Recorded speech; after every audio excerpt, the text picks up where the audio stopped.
What's up, peoples? Anybody in here? Aaron, what's up, brother?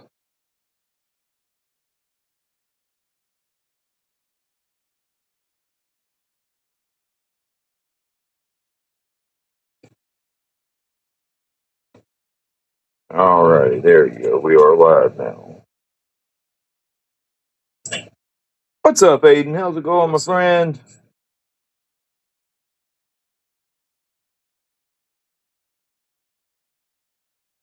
Aiden, you doing all right, brother? Alrighty. We are going to put an edge on this XHP. We're actually going to use Dr. Marv's CBN stones.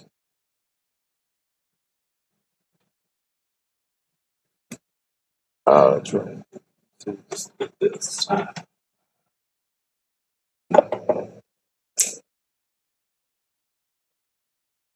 Use this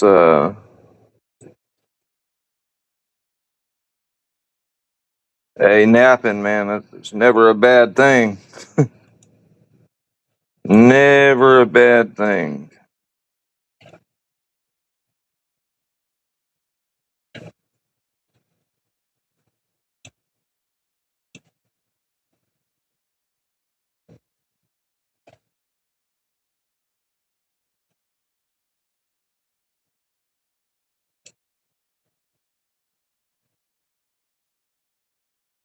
Yeah, man, I get it, buddy. It's hard to decide, but you know, that will make you a damn good system. Like that's one, the R2, that's a system that I can 100%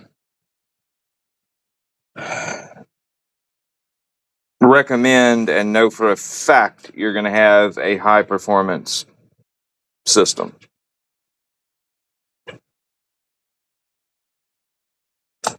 Yeah, dude, that's crazy. But just think of all the work that went into creating that mosaic Damascus. Like,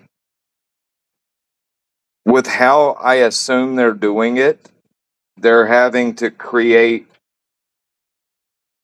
many, basically blocks of and cut it out in the form of, the shape of that spider, and then,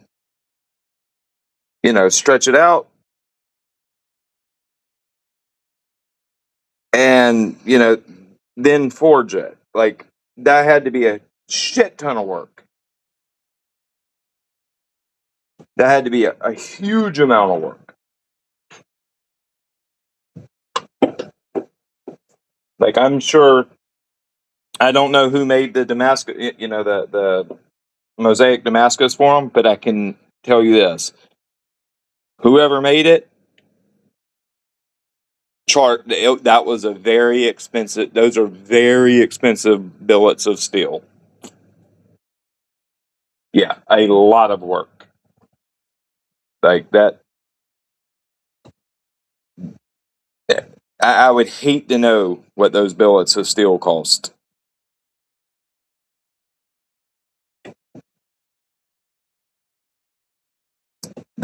They definitely, without a shadow of a doubt, spent a very healthy amount of money on having those billets made.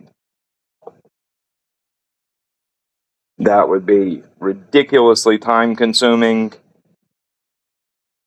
and very whoever made that has to be really good at what they do, because that could be so easily messed up. I don't know how many they are. I I assume probably. I was figuring, just I didn't read anything stating a number, but I was figuring probably 600 to 1,000, maybe something like that.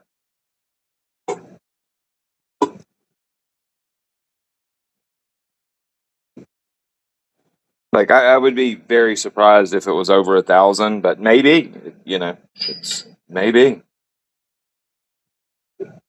I would like to see it be more like 500 pieces and call it quits.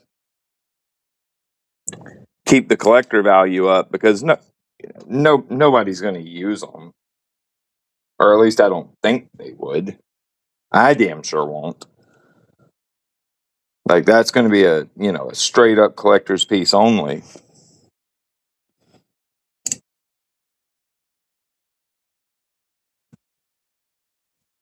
We're just going to use this linear bearing system. Put the sedge on here. How many people we got in here? 6, was that 20? You know what? I'll go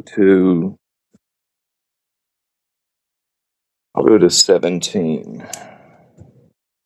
But yeah, I know I won't ever cut anything with mine. Like, no way. That's going to be a pure collector's piece only.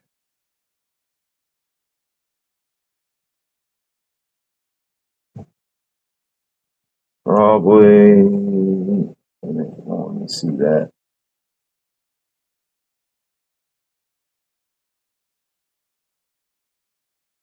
Of course, the heart's covering how many pieces you said, Aiden, so I can't see it. How many pieces you think it's going to be?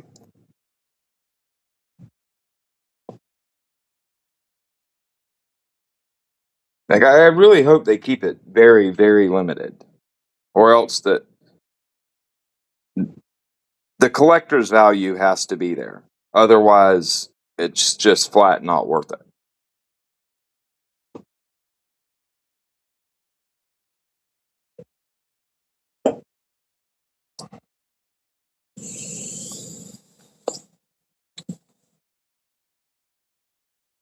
$1K, yeah, I know that's common for them as a sprint number. 1,000, 12, 600 for your exclusives. You'll see down 600-800, and then your sprints get up to, like your really exclusive sprints. Yes, 1,000, 1,200. That's what I expect. Let me message Mr. Millsap real quick because I'm actually doing this video for him.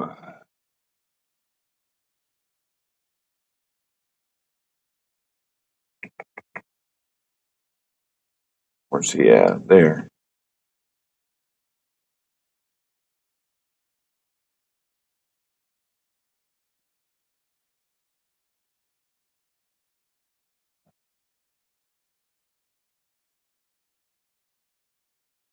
Alrighty, I just wanted to let him know because he's getting some of the Dr. Marv stones and wanted me to go over some stuff with him on them. Let's see, crewware takes nasty, long lasting. Yeah, I agree. That's no doubt about it. That's the benefit of crewware, man. It takes that upfront sharpness like extremely, extremely well and holds it pretty much better than most. That's for sure. While I'm waiting on Mr. Millsap to get here, I'll go ahead and set this bevel real quick.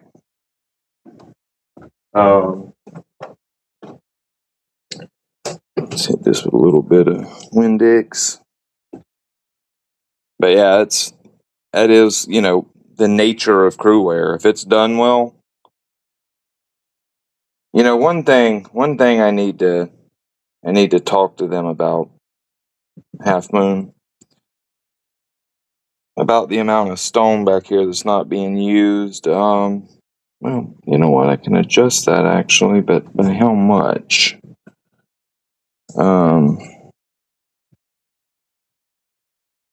Now the stone's not going to be held tight enough. Yeah, see, that's the problem. They need to make a slight adjustment to this rod so you can use the full length of the stones. I mean, it's not much. Like, it's not really that big of a deal. You're not missing that much. And on any, your wider blade knives, you're not going to have that issue anyways. But let's see. All right, let's get to reprofile or setting this bevel real quick. What's up? Hey, man, how's it going, MT Knives? Doing all right, brother?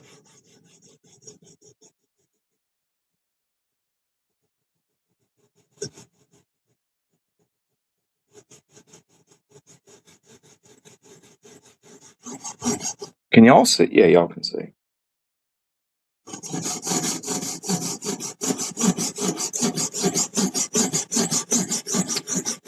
Yeah, I need to talk to them about making it to where you can get all, you can adjust this rod to be able to use the whole stone. I don't like missing that inch of stone at the bottom on, shorter blade, not necessarily even shorter blade knives. This isn't really that much shorter. But hey Chris, how's it going, man?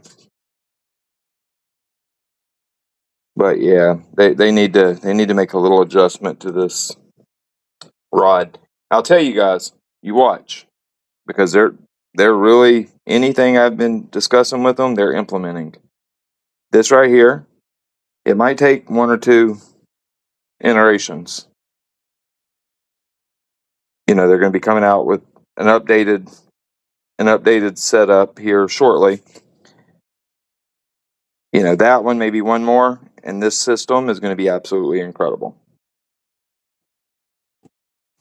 They're willing to make the adjustments that need to be made in order to make it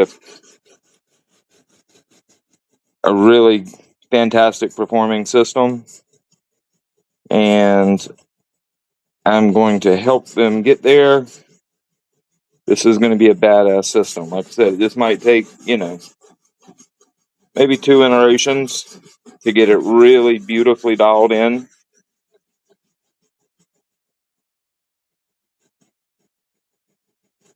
But they're willing to listen and they're willing to implement the ideas. And, I'm happy to help them. Probably let's see. Probably the Halfstone Universal holder can help. Yeah, I mean, all they got to do, like, really all they have to do is put basically a longer spring. That'll take care of it, because the shaft length will work. The problem is where I'm at now, if I move the clamp up enough to get the whole stone, then I'm basically, I have no spring tension. It wouldn't hurt if they maybe extended this rod from here a half inch. Then you would have all the room in the world. But they don't even have to really do that. Just a longer spring will work. I really hope Millsap shows up. Otherwise, I would have did just did a freehand sharpening. What's up, Evil Twin?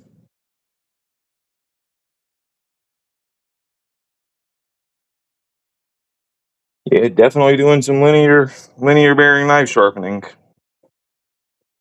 But what sharpener should I get? This or the K? I mean, the KME is it's a good system. It's got some limitations, but they all do. I mean, I'm being 100% honest. If it was me, I'm gonna go with this. Not even a question. And I don't dislike the KME. The KME is a good system, but there's some things that I don't particularly like about it. And this as a whole is just a more solid setup. And the linear bearing feature is very nice. Very nice. Yeah, or just a simple spacer for the spring, exactly. All right, let's come on, Millsap, get in here, man. He just messaged me back. Yeah, of course. Half Moon is I'm literally helping them get this system dialed in and get some changes made to it that to really make it brilliantly good.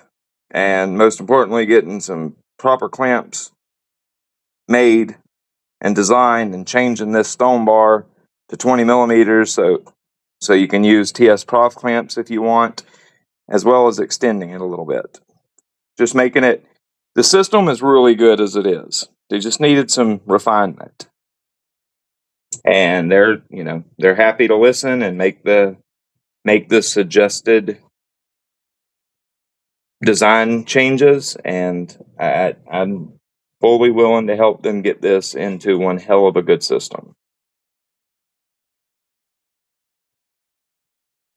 Are you kidding me?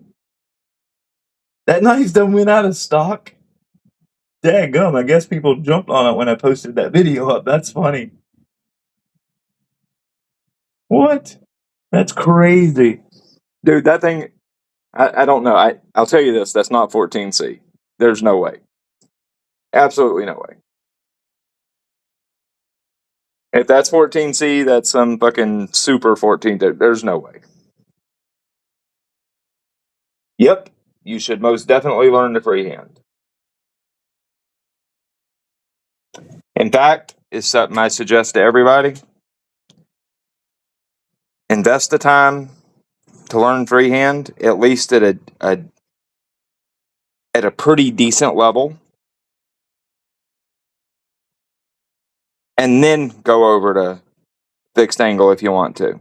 But at least learn freehand at a, you don't have to, invest the time to get to a high level, but at least get to a decent level.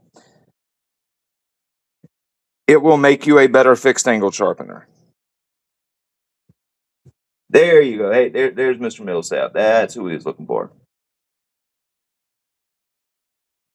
Yeah, freehand, it is. It's an art. It's extremely rewarding. It's fun. It's much funner than fixed angle. No doubt about that. Once you get good, you'll be able to get better edge quality freehand than you will fixed angle. Fixed fixed angle edges will never have as much bite as a very well done, like say the same grit and everything. A very well done fixed angled edge will never have the bite that a very well done freehand edge will have. Now, you may be able to get slightly more on a using a fixed angled system. You may be able to get slightly more sharpness. Um, than a very well done freehand edge, but your freehand edges will always have more bite, and in my opinion, that makes them a healthier edge. I will take a well done freehand edge over a well done fixed angled edge any day of the week. Exactly. When you at least reach a decent point of freehand skill, you have a at that point you'll have a very good understanding of what makes a knife sharp and how a knife gets sharp. And that translates very well over to your fixed angled system. Versus if you just jump on a fixed angled system, you don't have that like intimate knowledge of really how a edge gets truly sharp that you gain freehand. Um, like it's and there's another reason. Just because freehand a fixed angle holds the angle for you and all that, don't think that you can't wreck an edge, wreck a blade with a fixed angled system. You most certainly can. Um,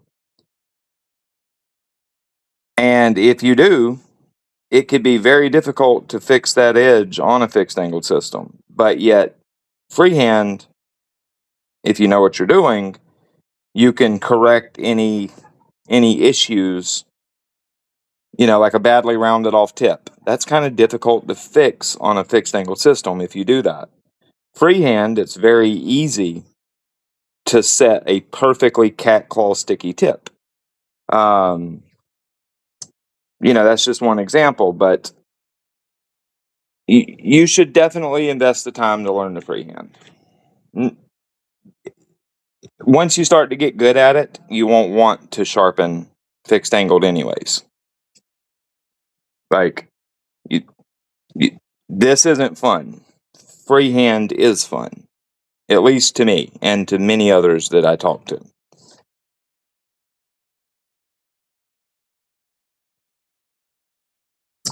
I mean, David, that's pretty easy to correct. If you can maintain your angle relatively decently, and you're not cutting facets, all over from angle change, but your bevels are inconsistent from side to side, that's a pretty easy fix. Because more than likely, your bevels are consistently inconsistent. And what I mean by that is, if you look at 10 different knives you've sharpened, more than likely all 10 of them will be exactly the same as far as which side has a bigger bevel, which side has a smaller bevel. Most people, they're, the if you're holding the knife like this side will be a smaller bevel, this side will be a bigger bevel. That's what most people do when they're learning freehand. So you're going to have a shallower angle over here and a steeper angle over here. That's easy to fix. If that happens, when you set your stone you know, when you set your stone down to go ahead and make your passes, go to your natural position and lower it a little bit. And after a little while of doing that, it'll just become automatic and you'll correct your issue. Like, as what's important is that you're consistently inconsistent.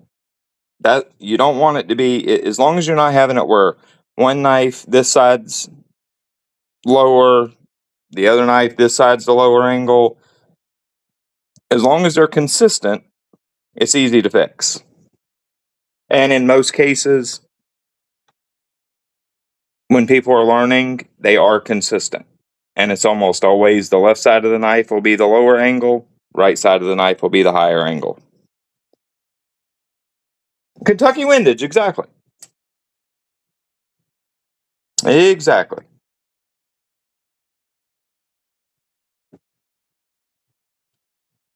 That's the perfect way to put it. Kentucky windage.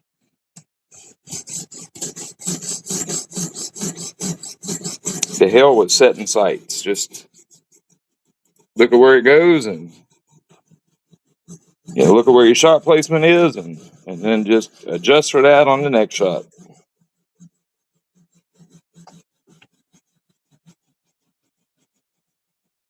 I mean, shooting it's hell.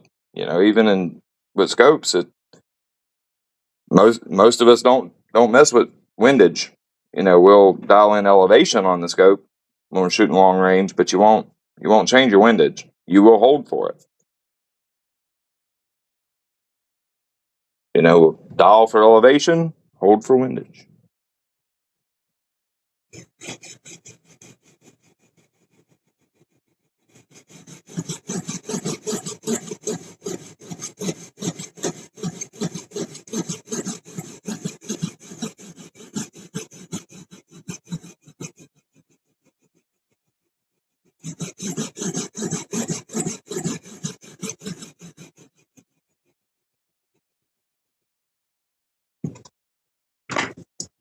Let's see.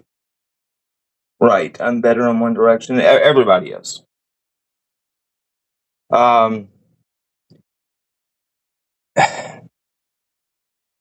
it's one of the reasons why I tell people, if you're going to really learn freehand at a high level. Now, I can, but I don't. I'm pretty ambidextrous.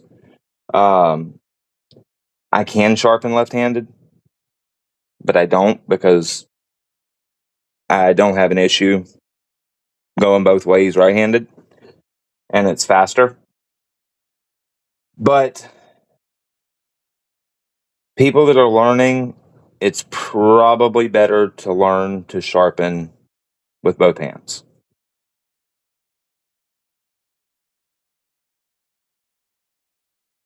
Like it probably will. It's probably beneficial. Yep, as DCS said, your bevel will be different sizes. Yeah, for sure. Alrighty, now we're going to hop over to the Dr. Mars CBN stones, and this is going to basically go over some stuff for Mr. Millsap as he's going to buy a set of these stones. So that's why I'm actually doing the fixed angled stuff. I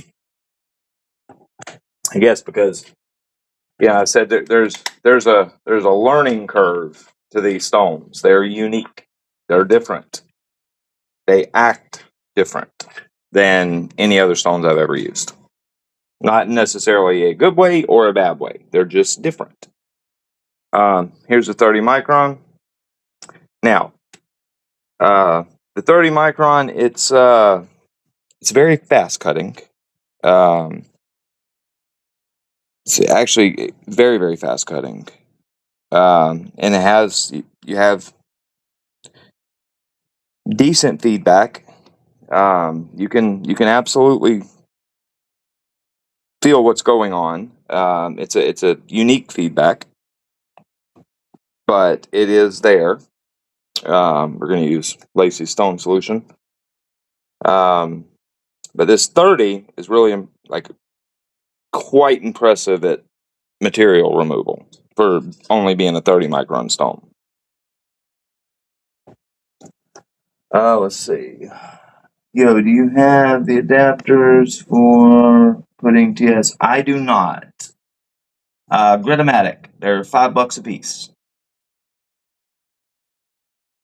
They are called Gear Connect. All right. So the 30 micron. Oh shit! I need to tighten that block up. 30 micron is not all that much different than any other like resin bonded stone.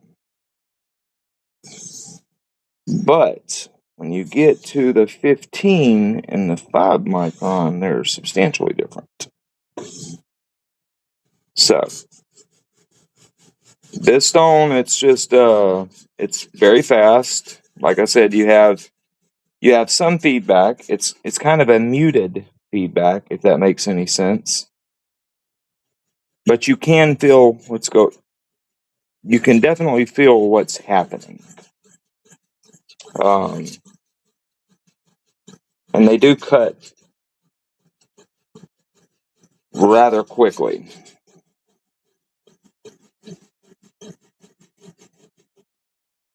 And of course they leave a very, very, very consistent scratch pattern.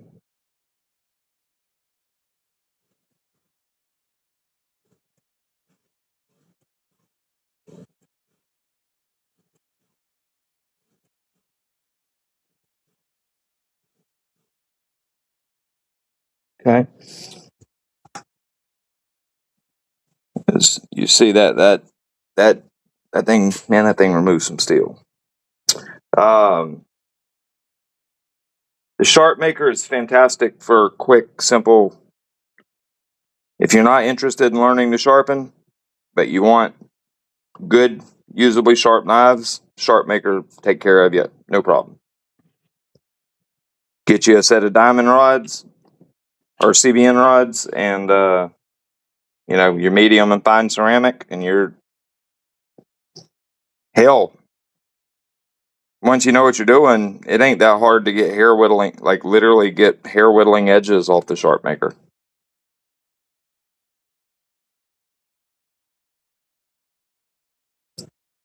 Like you can get some damn sharp edges off the sharp maker.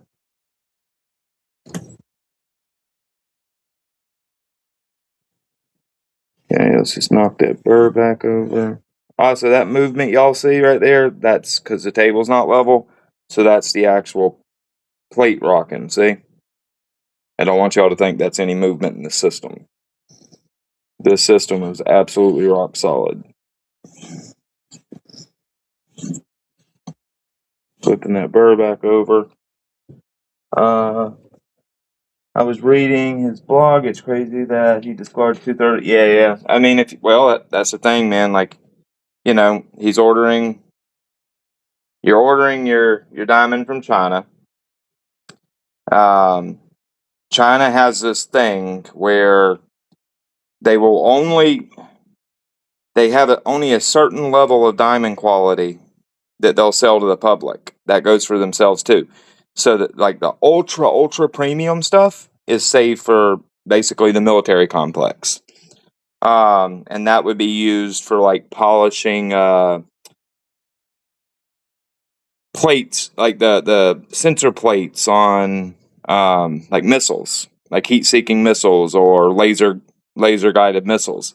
So the really the best of the best like diamond they make goes to the military. Um, and again, you're ordering diamond from China. You're going to be able to get good stuff, and he gets good, probably the best stuff because they know he checks it with a freaking electron microscope. But the fact of the matter is, the best of the best is saved for the military. So he's only going to get so good. And, if you figure, say he buys, 100 grams of diamond, um, and out of that 100 grams, there's I don't know what his tolerance range is for micron discrepancy, but it if you want that ultra consistent diamond, I mean, yeah, you're gonna have to just select basically the cream of the crop out of what you get, and you're gonna throw away the rest. That that's pretty much that's pretty much what it is. You know,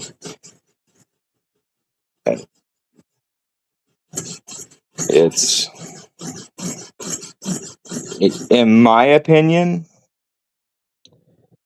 say in a 30 micron stone, let's just say, and say you want, plus minus 1 micron of discrepancy. So 31 to 29 microns, with the average piece, average particle being 30 microns. And he's probably around that. That's probably around his tolerance range. In my opinion, that's beyond what's needed. It doesn't need to be that tight. Like we're not polishing, frickin' optical lenses for, space telescopes. Like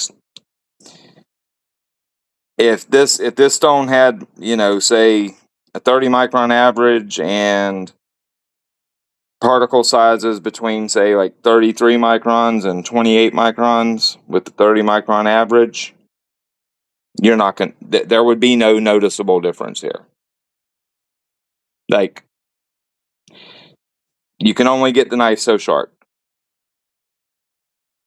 You're never going to notice, you would never notice a 2 or 3 micron discrepancy in the scratch pattern with the naked eye, or even with with that little digital handheld microscope I've got, you would never be able to tell there in that case, and that would literally cut his diamond. The diamond he has to throw away. It would probably reduce it by a massive amount, and in my opinion, there would be basically little to no performance difference. And I get it. He wants to make the most consistent stones he can. Um, but is it needed? No, it's not. That is overkill. But he's a scientist and he wants to make it as tight, as tightly graded as he can. So I get it from that aspect. Um, I get it from that aspect, but it really is. It's overboard. It that you know it, it's just not benefiting though. It's not benefiting the sharpener. It's kind of a more of a flex. Like, my stones have a micron discrepancy of 1 micron. Like, it's kind of that, and that's really the only application for it in the real world. It doesn't benefit.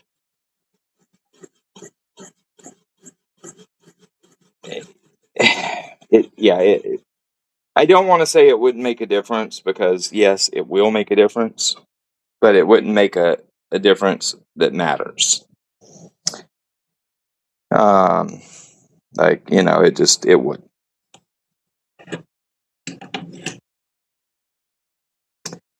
DCS, I also already have the cadet in silver. Man, I don't want to say I don't want to say it would be stupid. It's not my money, but I'll say this: I wouldn't do it. Like, if I already had a silver one, I definitely wouldn't go get a black one, unless I'm misunderstanding what you're asking. DCS also already had the cadet in silver, so would be getting the black one be stupid. I definitely wouldn't have two of the same systems. Like I said, your money. So if you think it's worth it, then by all means, it's not stupid. But in my opinion, I definitely would not. I'll say this: with what you've been through with TS Prof, they wouldn't get another dollar from me. I'll put it that way. All right, we're gonna hop to the 15 micron. Now, this is where things change with these stones. 100%. If you're gonna get a fixed angle system, buy the R2, man.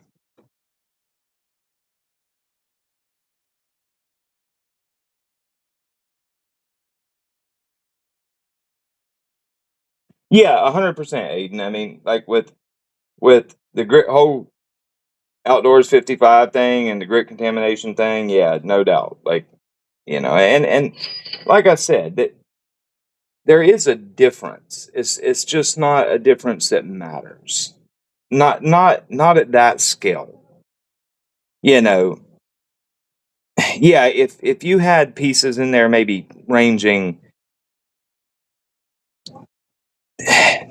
say, 10 microns, yeah, yes, that would create a difference.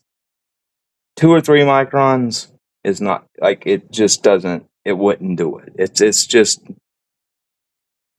like, if you're getting down there at, say, like a 10th micron or a half micron, and you're trying to get the finest, most perfect finish possible, yes, it would make a difference.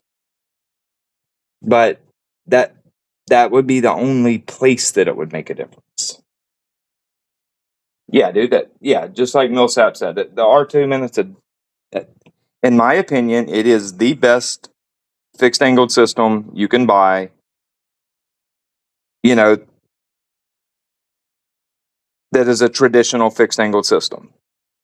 It's got the best. The turning mechanism is beautiful. It's simple. It's modular. It's fantastic.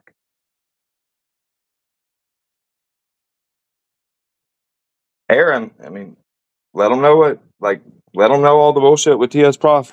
Man, like people should hear about that, bro. People should hear about that. But these stones are really fantastic. Like they do leave incredible edge quality, no doubt about that. So here's the 15. Now this is where the stone changes drastically. This 30 micron, this stone cuts, and you feel it cut. There's there's no doubt that this stone is removing steel. You feel it. As soon as you step to this 15 micron, that changes. Um, the feedback is basically gone. Like this basically just feels like I'm on glass right now. It you completely lose your feedback. I cannot feel this stone cut at all. It literally just feels like I'm on glass. And if you look, now look how many passes I've made. Okay, that's quite a bit of passes, right? Look at the stone fluid and look, like you notice something? It's still clear. I see a teeny bit of steel removed right here, but it's like it's there's you just don't see any steel being removed. Now it is cutting. It is cutting. There's some polishing going on. The scratch pattern is already called up to this stone,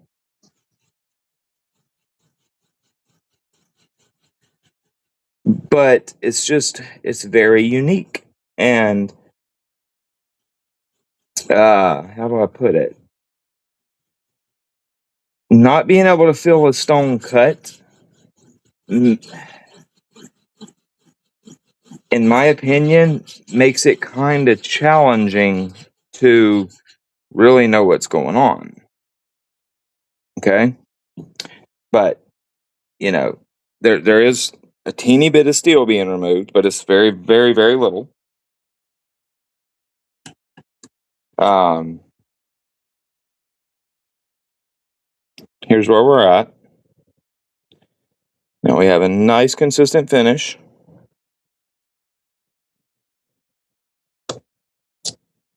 And here's what the 30 micron finish looks like. So that's 30. That's 15. You can clearly see the polish coming up. So, the scratch pattern is being refined for sure,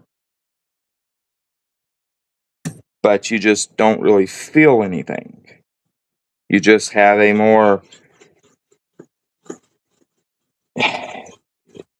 The best way I can explain it is it feels like you're sharpening on glass. You don't feel the cutting, and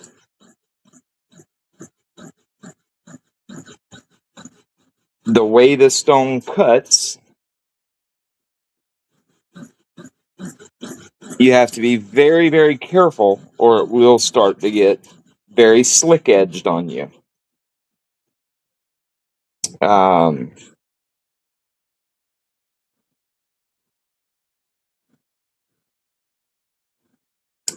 they don't. These stones, I've noticed that if you don't use some pressure, you will get a very, very slick edge starting on this 15.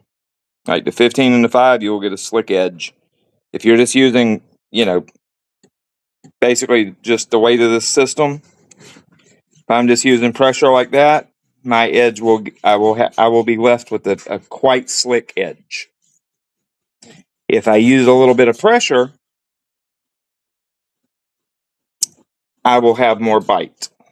So that's one of the, I guess, facets of how the stones act. They need a little bit of pressure. And this is especially true with the 5 micron. If you don't use some pressure, you will have a slick edge. Now, the 5 micron is, if you think that the 15 doesn't have any feedback or you can't feel it cutting, the 5 micron is like,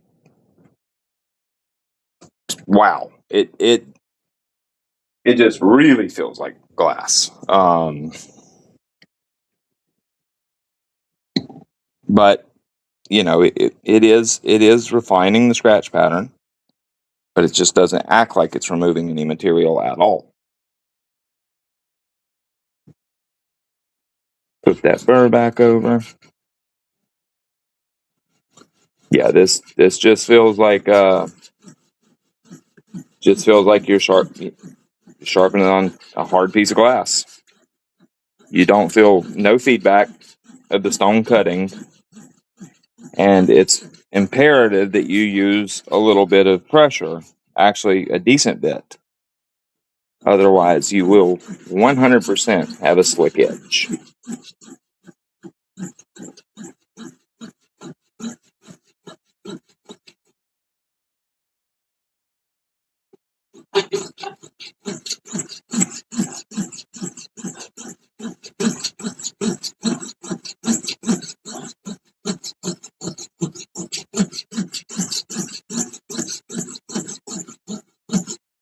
Okay, well, you'll see what I mean.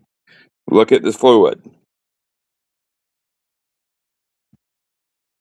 You see, literally, it's just clear. You see no steel particles. That's how I felt with the expert resin bonded at 1500. Yeah, this is even beyond that.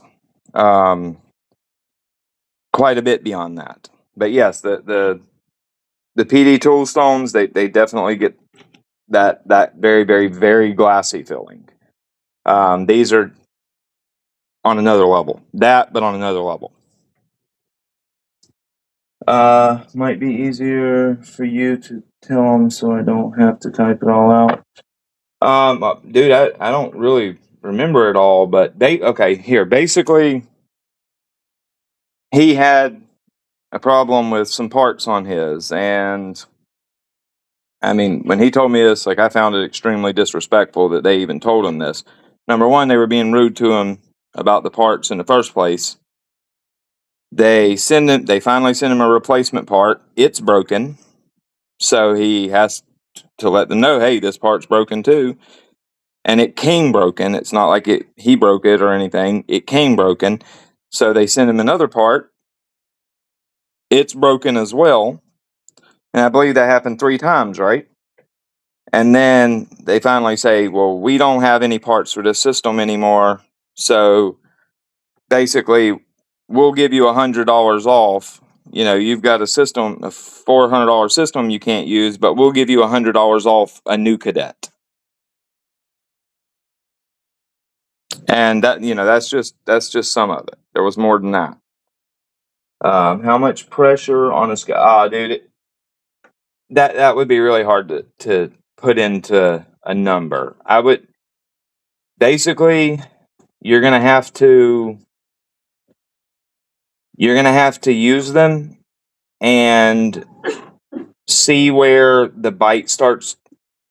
Use minimal pressure, and then see how the bite feels.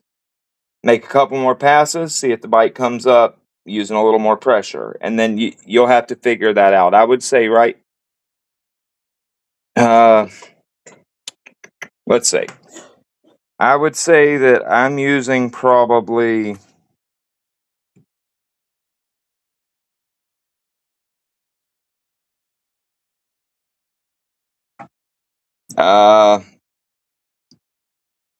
maybe I'm probably applying like 3 pounds of pressure, 3 pounds of pressure to the stone grip, or to the this ball right here. Yeah, I guess something like that. 2, 3 pounds of pressure.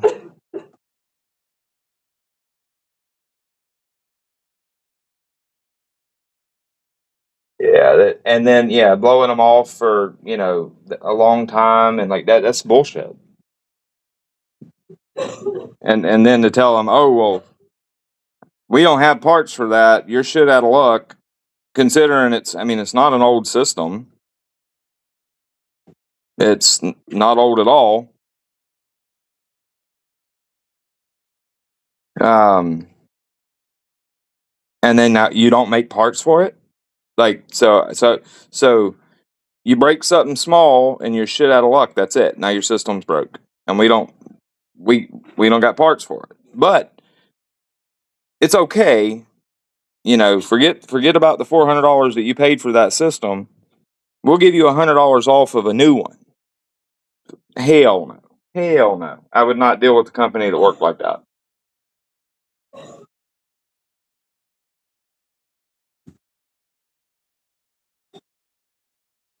I would not deal with a company that worked like that.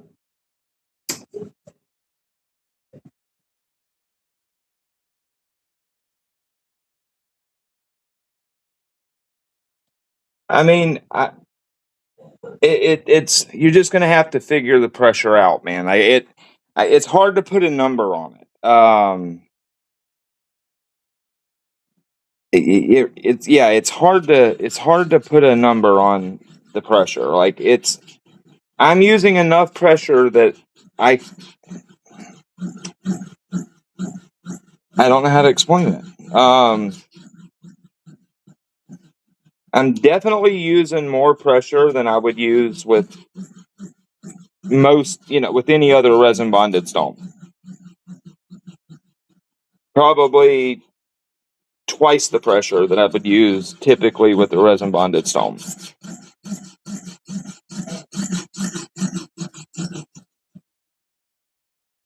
And if you don't, you're just going to wind up with you're going to wind up with no bite.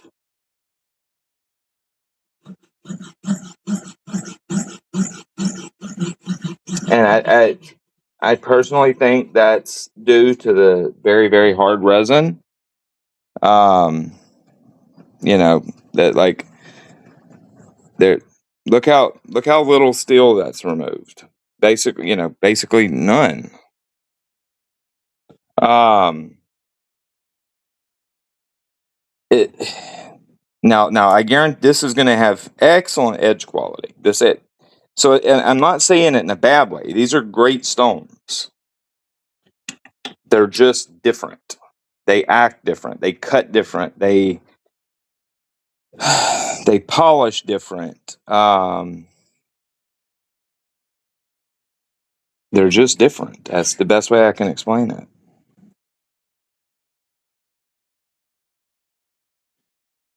So it's knock that burr or fatigue that burr down. Just walk it back and forth. Hey, what's up, James? How's it going, man?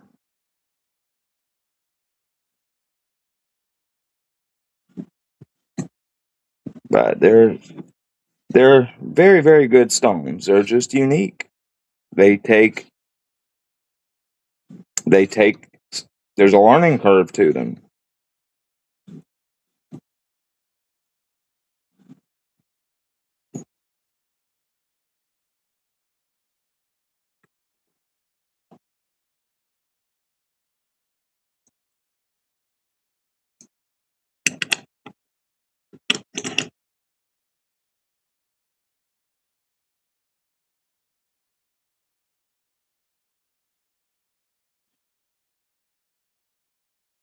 But they do create very very nice edge quality. It's no doubt about that.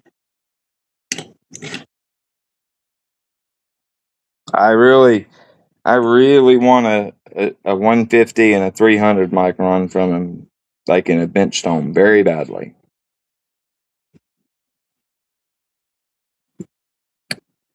Like after I get my 270 FSK 270, um, I'll probably order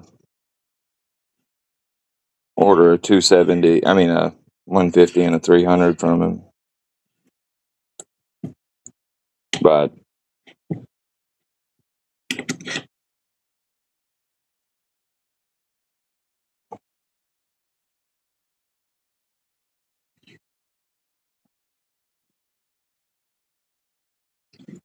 okay, now we'll make a edge leading, very light deburring pass. Just a stone arm's weight, basically.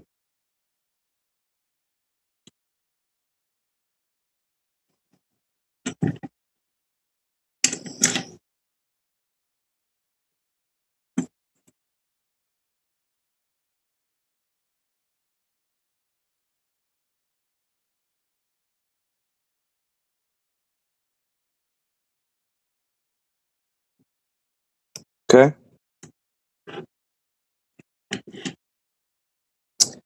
Now let me, but I'll show you. Like I'll show you here. You know, this stone, basically, there's basically no steel on it. It's removing so little steel. Now it is polishing, but it's just removing so little steel that it's unique. That's the best way I can put it. They're unique. They're a stone that, and I have no doubt once you as soon as the first time you use them, you're going to be like, oh, I see what he means.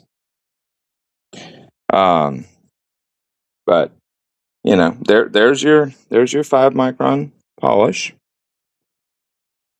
Like it's a hazy mirror.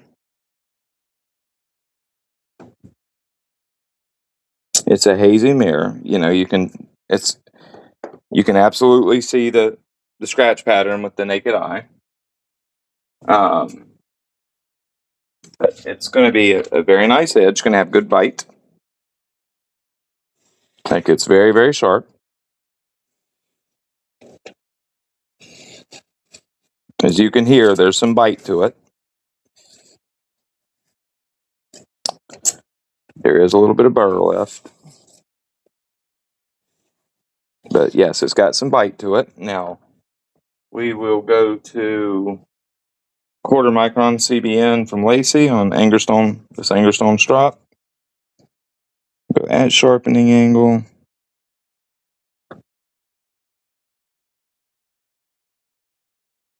Okay.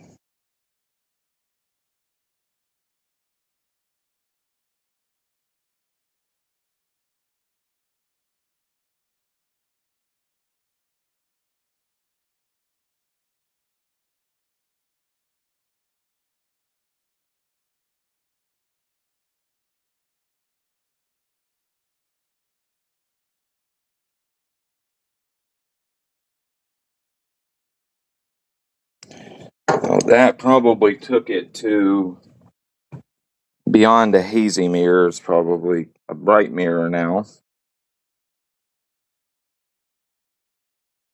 Yeah, let's see this side will show it better for you. Yeah, now it's, man, that 1/4 micron CBN, that stuff is impressive. Like that took it to a full mirror in what, like six passes. Um, oh yeah, it's a laser beam now. It's a laser beam now. And see how the bite is. Still got good bite. Oh yeah, it's fantastic. So fantastic edge quality. Like they leave beautiful edge quality. They're unique. There's definitely a learning curve to these stones. Oh yeah, that's super sticky. Woohoo, buddy. There's a learning curve to them. They're unique. They're interesting. They have a very, very interesting feel, but you will get used to them. It's going to take you a few sharpenings, and then you'll figure them out, and you'll be getting fantastic edge quality, that extremely sharp edges with really good bite. But you got to learn to control that pressure to get the bite you want. Otherwise, you will just get very, very sharp but very slick edges. Let's see. Sorry, I'm not neglecting the chat, guys. I was just focused on what I was doing. They did the exact same thing. Me, I got the Zarlek twice. QC was bad. I mean, you know, you can definitely have some QC issues like with Zarlek, but I'll tell you, at the price, like, and they will take care of you. But when you're having issues like that with a system that's 4 or 5 times as much, that's a problem. What pricing did they give me on the FSK? Same. I got $520. So they're going to give me the pricing that you got. I guess because I I didn't get no damn email from them. They can say all day long I did not get that email. I've checked everywhere. That email did not come to my inbox. But yeah, I'm not going to have to pay the more expensive later price.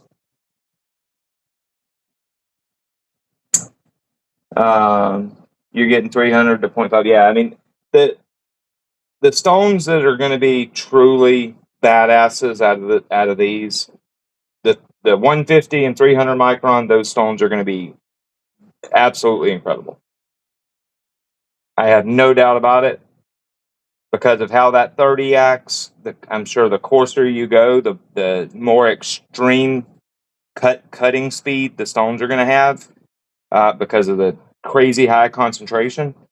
Yeah, I have no doubt the 150 and the 300 are going to be monsters.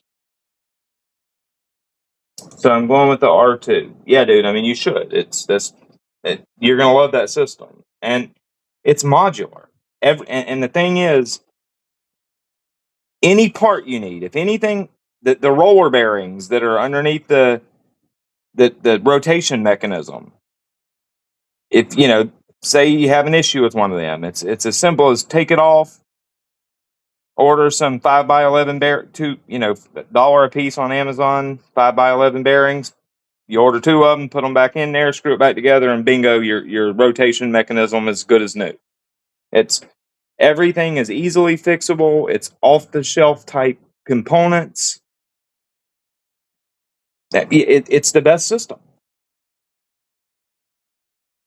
Probably sitting in someone's draft. Dude, that's what, like, it has to be, because I watched my spam box, my spam folder, and that inbox. I watched it like a hawk. I know for a fact that email. Now, I mean, I guess it could have got trapped in a server somewhere, and they did send it, but I just don't think I got sent one.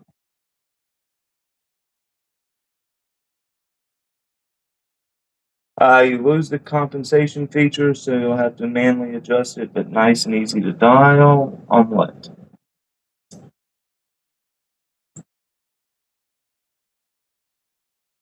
What's my favorite bushcraft knife? To be completely honest, this right here. It's a $10 knife made by Jorgensen. It's an SK5 carbon. Nice candy grind. They come 0 ground out the package. They're full tang. They're $10. This is literally my favorite bushcraft type knife. And that goes for expensive, cheap, doesn't matter. This right here, if I'm going to be doing woodscraft, this is what it's going to be on my hip. They're awesome. Can't beat these at $10. They're crazy good. Way better than the Mora. Like it's in every way better than like the Mora Basic or I think the Robust is called. Like, it's just a better knife. Getting the single clamp with it, yes. What I suggest is to get the Y clamp and the milled opti clamps, the angled milled opti clamps. Get a set of both of them and you're set. If you're only going to get one, get the Y clamp.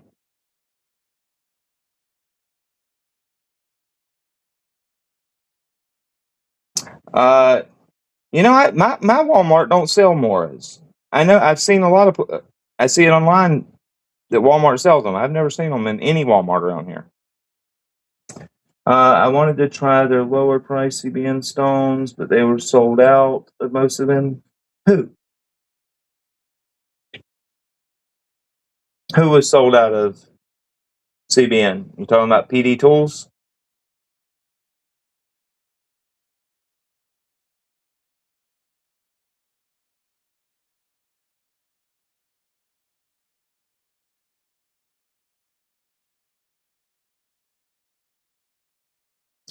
I'm probably just getting the base system at first. Oh yeah, dude. I mean, to be completely honest, that's all you need. Um. Oh, okay, gotcha. Just go the regular system with the normal angled spring clamps. Fantastic. That's all you need. That sharpener will do everything you need. Period. If you want to spend a little money, get you a Y clamp. You don't really need it. Actually, if you already got the angled clamps, get the milled optic clamps, and so you got both clamp styles, and that's all you need. That system's good to go. And during like when they have like the Christmas sales, you can pick them up for cheap. The actual table, that works like an Edge Pro, the magnetic table. You ought to pick one of them up too, because that gives you then you have like extreme versatility between the clamp system and the table system, and it takes two screws to change out the rotation mechanism for the magnetic plate. It's the magnetic plate. Believe it or not, it's good. Like if you can get one for like $50, it's worth it. First stone set recommendations: sharpening Maximet. Freehand or fixed angled? And what are you? First of all, how much are you trying to spend? Are you wanting like just plate, like electroplated stones, or are you wanting resin stones? Like, what are you trying to do? There was one on eBay for $100. Yeah, yeah, exactly. That was a smoking deal, man. That was the one with the tray.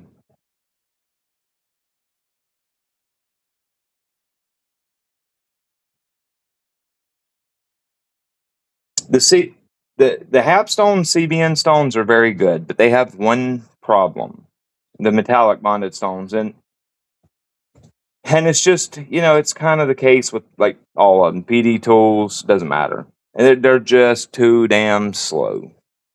Even like the 50 grit metallic bonded stone. Sorry, Cycloptopus, didn't mean to knock you over. Um,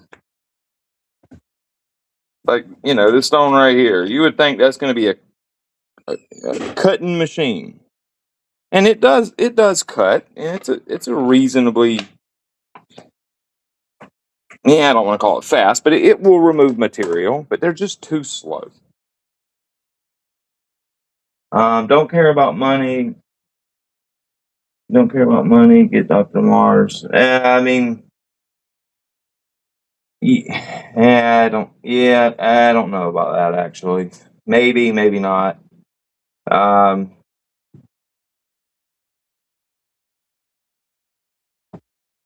I, I I'll be completely honest here. Say you're wanting to get a set of resin stones. Um, my advice, if you want to get resin stones, get you these right here. And the doc now, if you want the Dr. Mars stuff for the novelty of it, okay. It's worth the money. They're great performing stones, but at the end of the day, it kind of you're paying for very small batch, very very ultra high quality, unnecessarily high quality. How do I put it? And they're a high performance novelty. That's what the Dr. Marv stones are. They are high performance. They work great. They're high quality. But they're expensive. You know, they're expensive. But did they? You're not paying it for the performance. Like they're not so much higher performance that they're worth them. That's what makes them worth the money because they're not. They don't. These right here, Jindy resin bonded stones, perform every bit as good as these stones right here. Flat out. That's there's no doubt about that. They perform every bit as good as those stones do. Now, are these as tightly controlled, you know, with almost no discrepancy in micron size? No. Those have very tight, the diamond in that is very consistent, but compared to these, it's not even close. These are going to have a much tighter range of CBN or diamond in them. They're also much higher concentration. But do they do a better job? No, they don't. Not that I see. They're not the performance. The performance is similar. Like that's a premium resin bonded stone. This is a premium resin bonded stone. And performance, what you see during use is not very different. If anything, I would say the Gen D stones have more feel. They have more feedback. I can feel them cutting all the way down to even 1 micron. These, you lose that feedback when you reach 15 micron. Now, I don't want to take anything away from these. These are fantastic stones, and I'm not saying they're not worth the money. I'm not saying that. Remember, it's a small maker. He's making these like literally himself, small batches. They're top quality. Plus, the work he's doing is really cool. So you're paying for that. You're not necessarily paying for, oh, well, these are, $550 for 3 stones because they're that much better in performance. I hope that makes sense. So please don't take it as me saying these aren't these aren't great stones. They are. And I'm not saying they're not worth the money. I'm not saying that at all. It's just you're not paying that extreme money for all out performance. Like, they're not going to perform much better than any other premium resin bonded stone is. I hope that makes sense to you guys. Like, and I don't want it to come off as me trying to take something away from the stones, because that's not what I'm trying to explain. It's for me, it's like if I'm buying something and I'm paying a premium for it over other stuff, I want that premium to be because it's a higher performance product. Not an equal performance product, but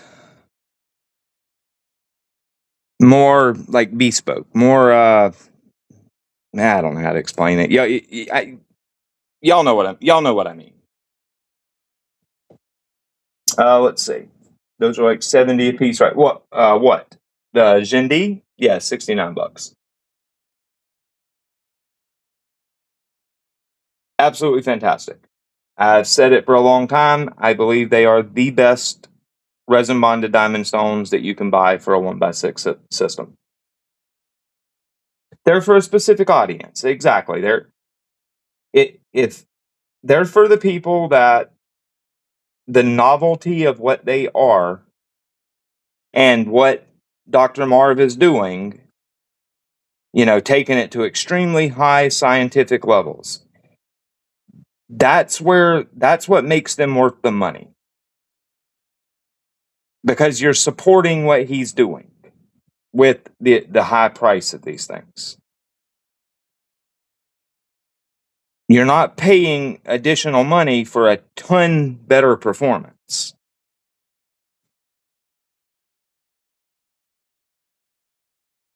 Yeah, there you go. Perfect way to put it. Enthusiast grade versus consumer grade. It's like,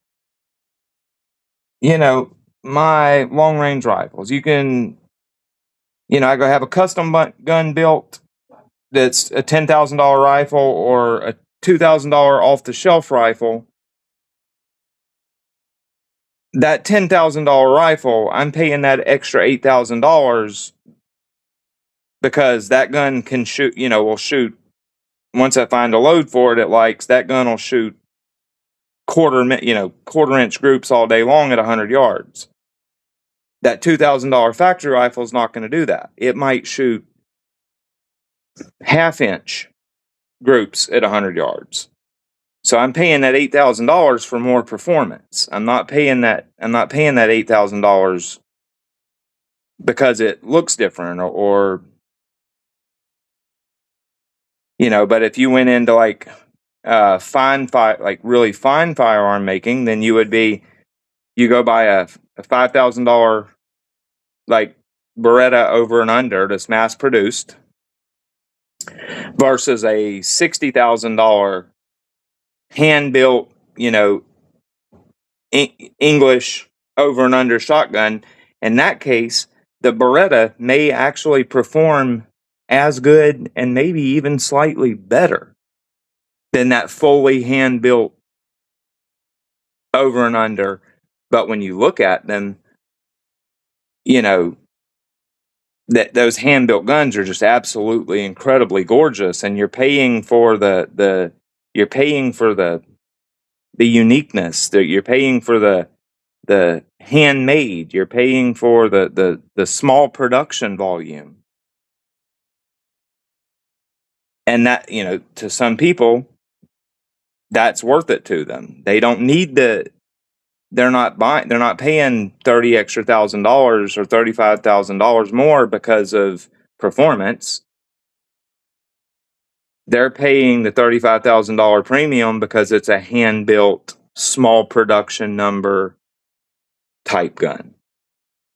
It's what it is. It's enthusiast versus high end consumer.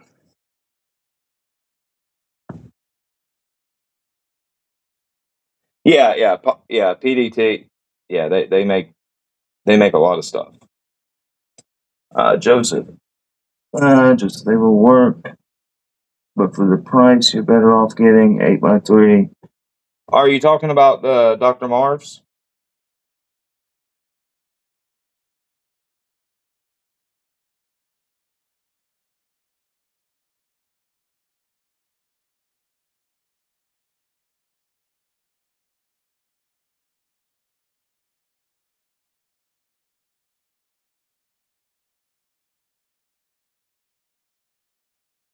But yeah, I mean it for the investment. Like I said, the 150 and 300 micron bench stones. I I, I will definitely buy a set of those. Um, what is my internet connection good, guys, or am I dropping out? Gas compressor. Am I dropping out, guys?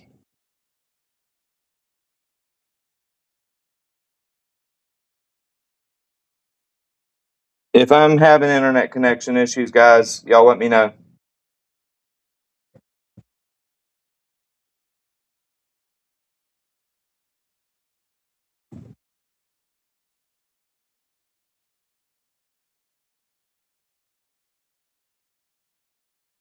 Okay.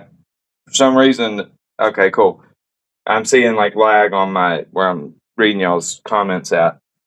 Okay, so asking about 1x6 for freehand. Yeah, I mean, I use 1x6 stones for freehand all the time. Actually, like it's very common for me to sharpen in hand, especially if I want to do a light convex. I'll use almost always a 1x6 in hand. The Beretta drove me nuts because the safety reset everything. Yeah. Ejection and automatic safeties is freaking annoying.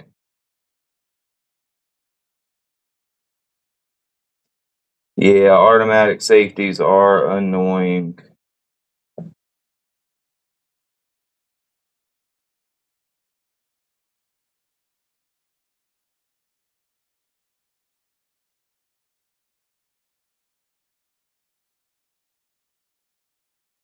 But you can, I'm sure there's a lot of people out there that you know, enjoy sharpening like freehand with 1x6s, doing stone in hand. I also sharpen on them in I'll use them a lot in a stone vise.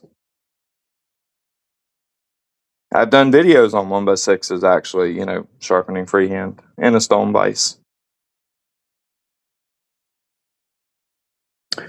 I said you can use them, but for the price versus what you get, you're better off on.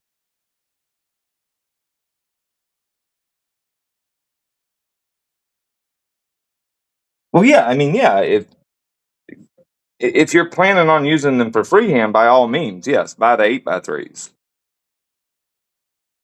Like the price difference is not that drastic. Go ahead and get the 8x3s if you're going to do it. If you're not buying them for fixed angle purposes, for sure. Yeah, yeah, Gabe. Yeah, Gabe is using them. Yeah, he mostly does freehand, and I mean, they're they're really good stones. And see something else too. These are the CBN stones, and he doesn't make these like he the diamond ones that he makes now very well could be different than this. These are like the CBN stones, and he said he's not making those anymore.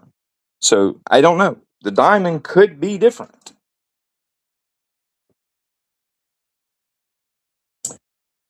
Hey, what's up, Dale? How's it going, brother? So yeah, I mean, I don't know that. I actually would like to try the diamond out to see if they are the same as those, or if they're way different. Um, because how the 15 and 5 micron cut is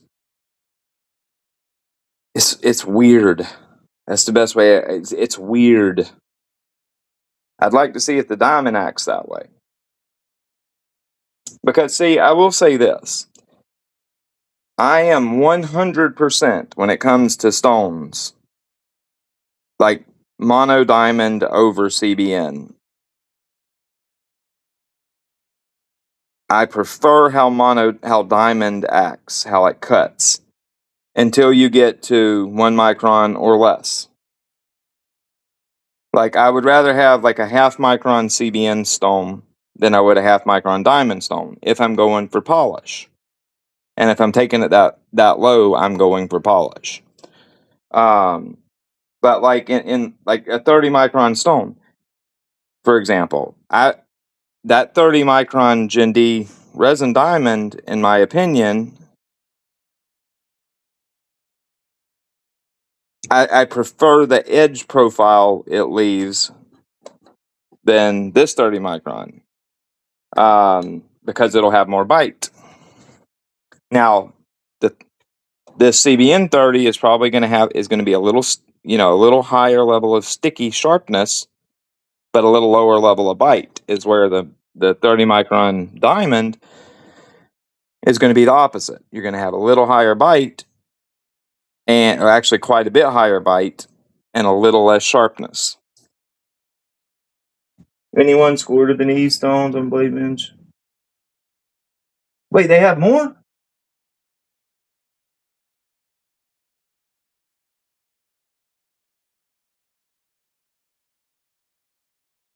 If they have more, was it 3x8 that you sent me a picture of, Aiden?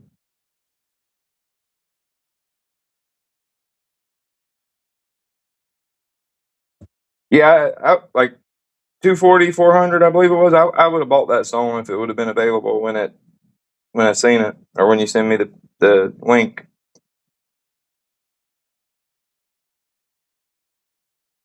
That's a solid deal. Ah, there was two of them up there. Really? Dadgummit, I wish I would have seen the other one. Man, that's a smoking deal. 240, 400, that's literally, in my opinion, the two best grits that you can get in the Veneve stones.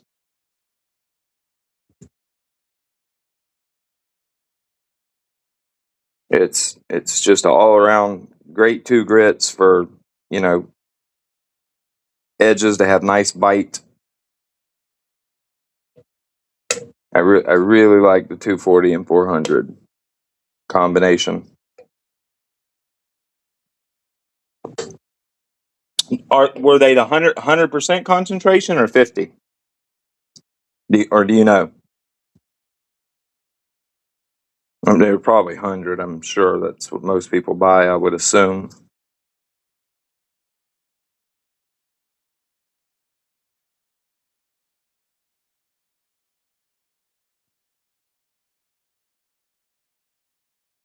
But I'll tell you, I'm curious for that 10K Kintiff to get in stock so mine will get shipped. I've already paid for it. I'm actually kind of excited. I really want to see how the finish that stone leaves. The 5K is beautiful. That 10K is going to be impressive, I'm sure. Oh yeah, the 100%. Yeah. So uh, I had a set of the 8x1.5 50% concentration bars. I did not like the 50% concentrations at all. Yeah, man, anytime, brother. I hope that give you a idea of what you can expect from those stones. Now, again, the diamond may be different. Everything I said might be different. They could be completely different than these. There's always that possibility.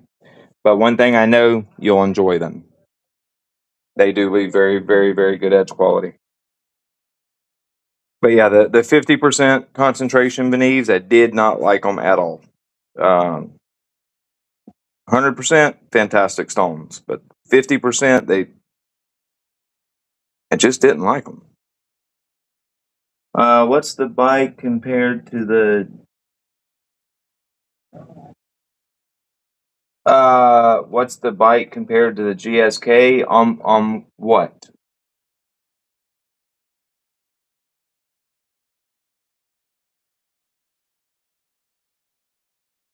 Off of what stone, Aiden?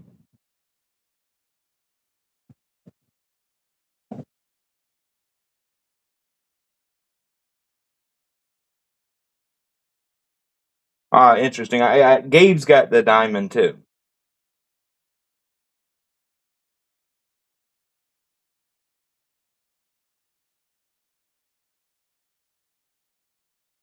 But what stones are you asking about on the when you said what's the bike compared to the GSKs? What stones are you talking about? The Kentiff.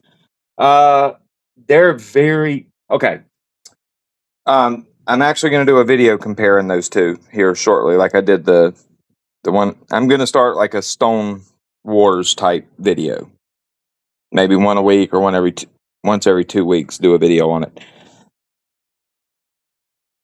Finish wise, the Kentiff leaves a finer finish. instead of it being that kind, the 5K the 5K G grind knife, it leaves more of like a hazy mirror. The 5K Kentiff leaves a pretty bright mirror. Um, the Kentiff, a little higher sharpness, a little lower bite, but both stones have really good bite and really good sharpness. But the Kentiff is a little finer, a little sticky, stickier sharp, a little stickier, sharper, with a little less bite. I like both. I If I could only have one, I'd go with the GKS probably because I like that higher bite. But they're both damn good stones.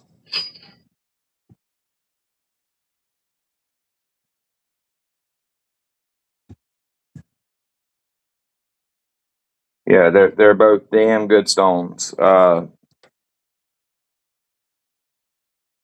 the thing is, they actually finish differently enough that you could almost consider them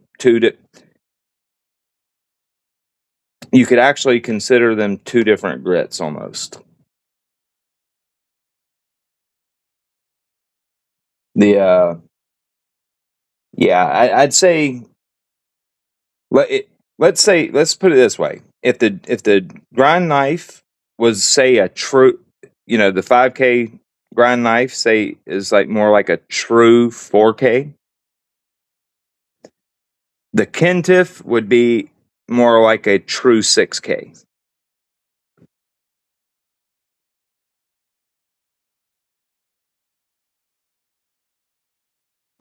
Like they're different enough if you had both of them that you could literally use them in the same progression or use them as two separate finishing stones because they act enough different that it would actually be beneficial to have both of them.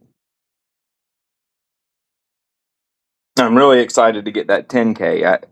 And you know me, I'm not much on mirrors myself, but I like those stones so much, and they do leave really good bite for the grit.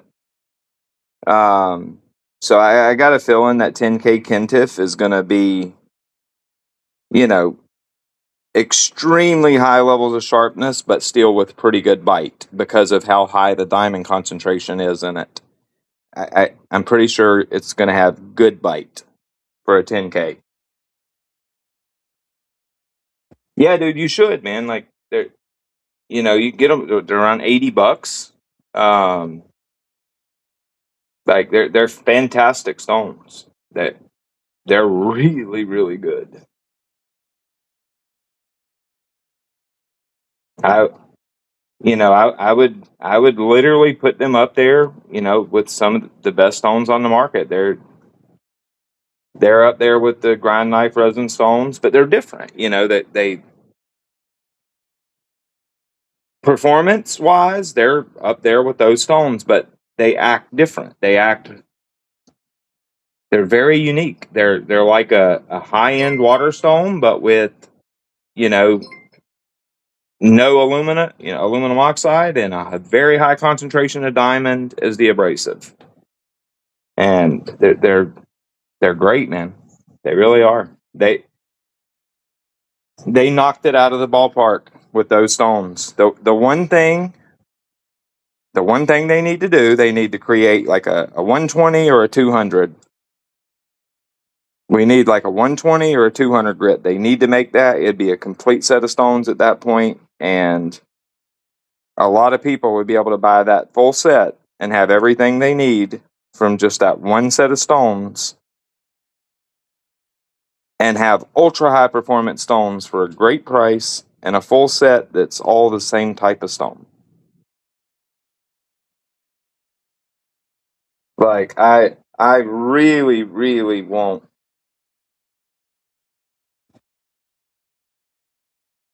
Man, I ain't gonna lie. If they would make me a 120 grit and with the same matrix as the 400, but do it with like a 120 grit diamond particle, I'd pay $200 for it and be happy. Seriously, I like them that much. What's up, Marco? Welcome back, Millsap. If they do CBN for the and that would be cool too. That would be really cool, actually, if they went CBN for the low stuff, for the really high grit stuff.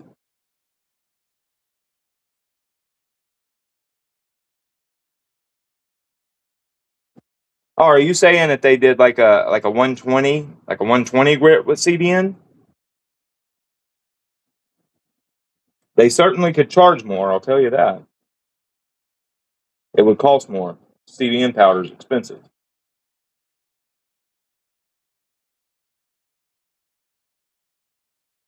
But I would really like to see them do, like, say, the 10K in CBN. That'd be sweet.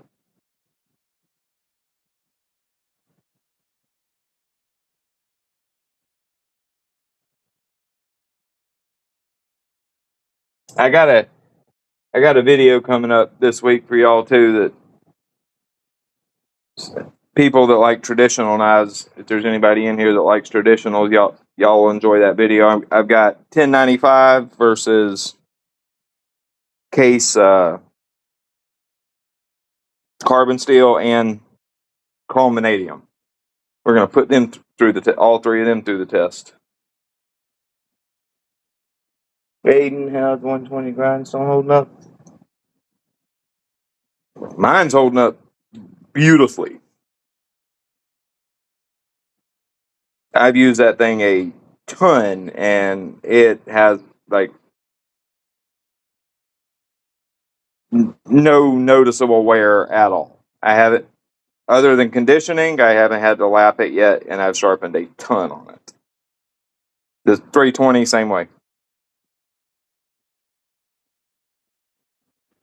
Very, very, very low, like slow wearing stones. And that 120 is a badass.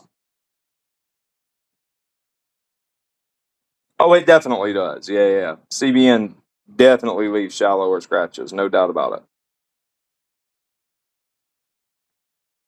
it.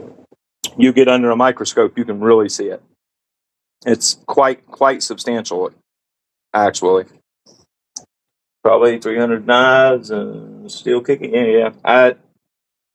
I'd say I'm probably two 250-ish. A couple of them like serious reprofilings, to like heavy reprofilings, and some pretty heavy damage correction too. In fact, I've got some customer dropped off some knives they want sharpened, and I got to get them done tomorrow, and they're really heavily chewed up edges, so the 120 is going to be stripping some steel off of them. You should absolutely get you a grind knife 120 as a as a reprofiling stone. Like when that 140 burns out, get you that 120 and you'll love it, and that thing's gonna last you like 2 lifetimes. And it is exceptionally fast cutting.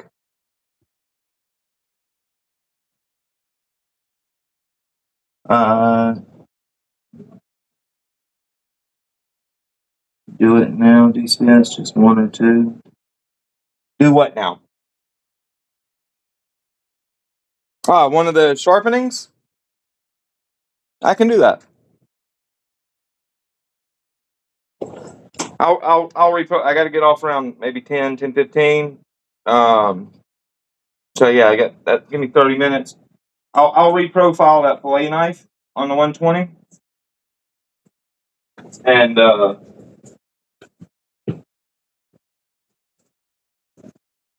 yeah, it's eat up good. Looks like they yeah, it's a Dexter fillet knife. Looks like they just absolutely eat it up with a pull through sharpener. Yeah, we'll do this one. The other one's a big cleaver, and like I got that one's also really heavily chewed up. But that one I've got to do some de-rusting because it's also eat up with rust. So I got to do some work on it, or I would do that one instead of this one right now. All right, let's get the GSK 120 out. Let me rearrange some stuff real quick.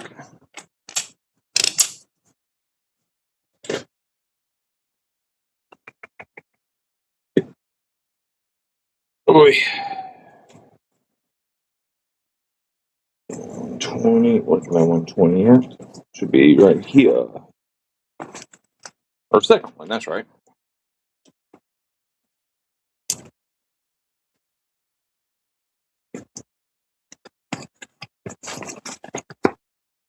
But yeah, for as much sharpening as this stone has on it, like to have like realistically no wear, it's impressive. Like it is impressive. That is a hell of a stone right there.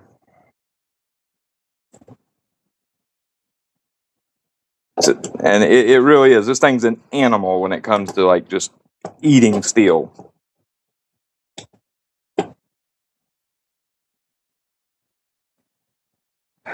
Yeah, dude. I wish I would love to be able to get KME 3x8 plates, like they're diamond plates, but in 3x8s. That's the best electroplated diamond stones you can get. They last a long time. That like whoever makes those stones for them, I wish they would make 3x8s. I would buy a set.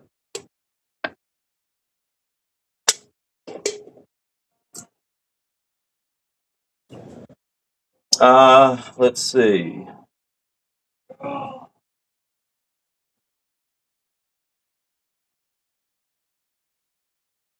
But I've also got some customers' knives that some hunting knives and folders that I'll be getting videos up on for this week. Actually, got quite a bit.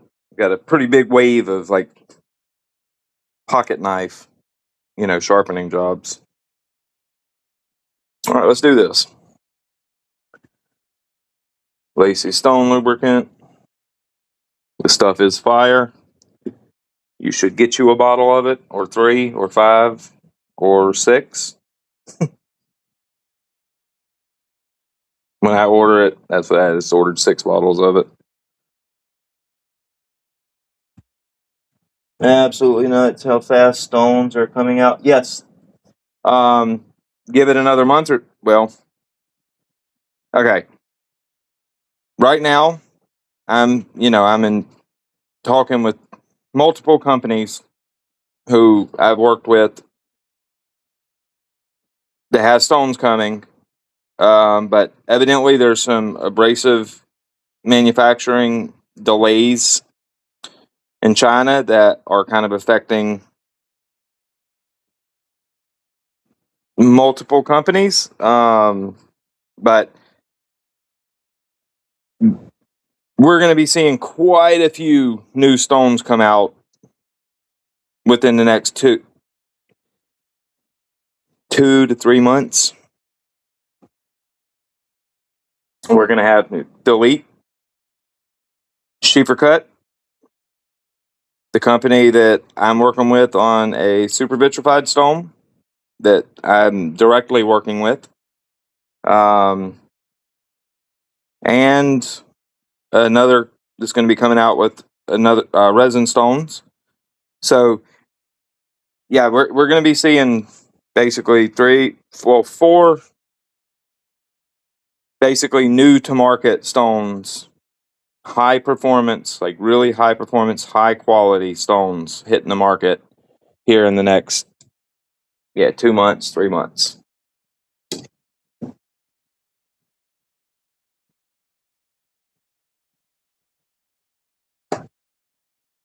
Yeah, that Pops Pro Cut. I haven't had my hands on it yet. I'm actually curious about it. So let's rip some steel off of this bad boy. Let's see how bad it is. Oh, them are nasty chips. All right, Todd. I I would typically just cut this off on a diamond plate or CBM plate to just kill those chips. But I'm gonna so you can see just how fast the stone cuts. Look at these chips, so you see how deep they are. And it's not too bad back there, but there's some pretty heavy chips in this bad boy. And you'll see how quick these stones get them out. Am I in focus? Yes. Let me change microphones so this microphone don't die on me. Hold on 1 second.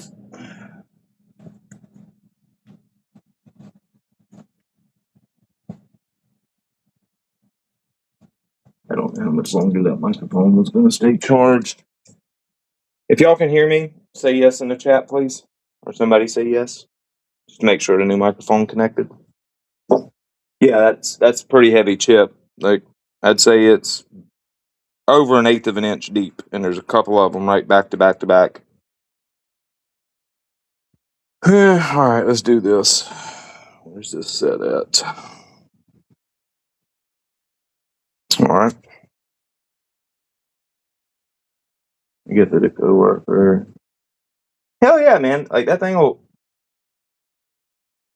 That 120 is a brute. Like for machetes, like eat up machetes. Like, yeah, dude. This thing eats steel. We're just gonna go to where it's factory angle. So I'm not gonna sharpen it out. Like this at a 90-degree angle. I'm gonna sharpen it out. We'll go to about a 20-degree angle. Listen to that bad boy cut.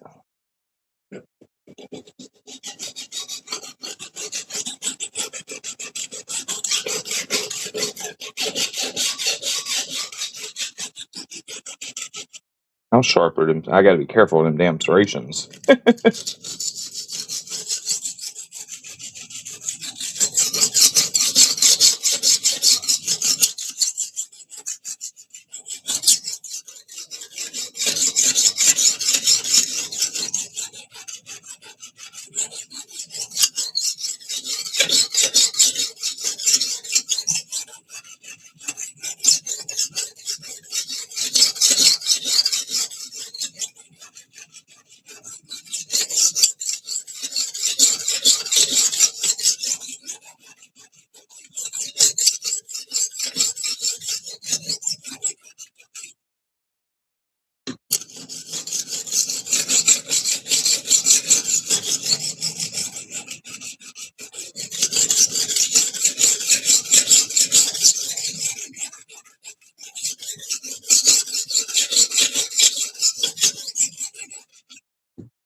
All right, good. Y'all can hear me?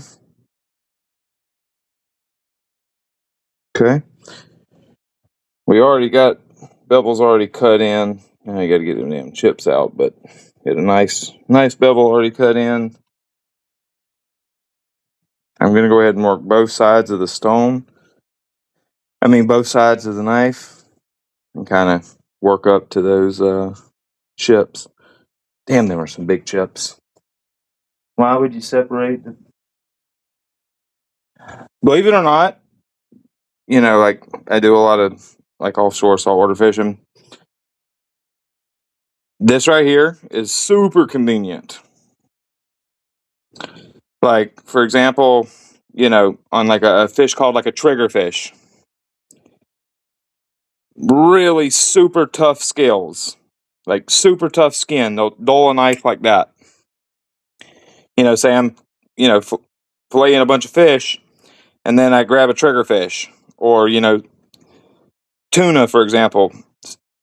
Tuna can have real thick skin right up along the top of the back. This right here, instead of me wrecking my fine edge, flip it over and use this serrated to not destroy my edge on like a trigger fish or if you're cleaning a shark, for example, whatever. But this right here, it looks kind of dumb, but it's actually brilliant, and it works very, very well.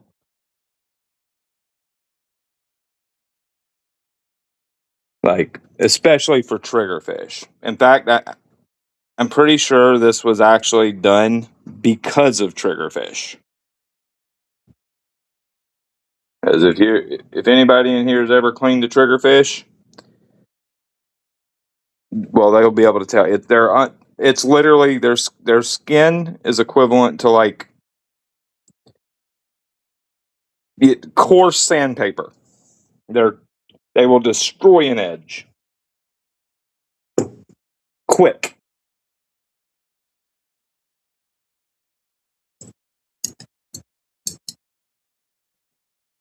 And about right there. It's probably about 20. Yeah.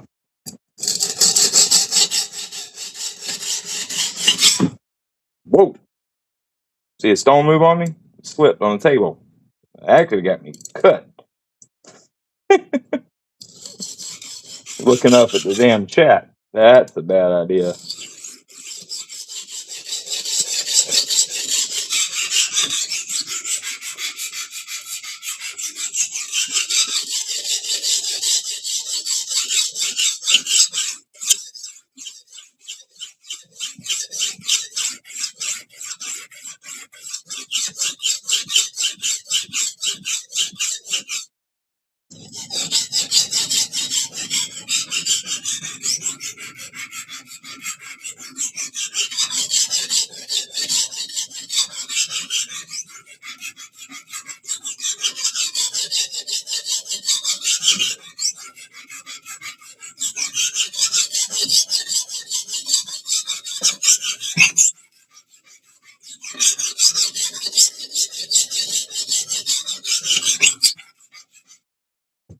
I know that's probably brutally loud. I'm sorry, guys.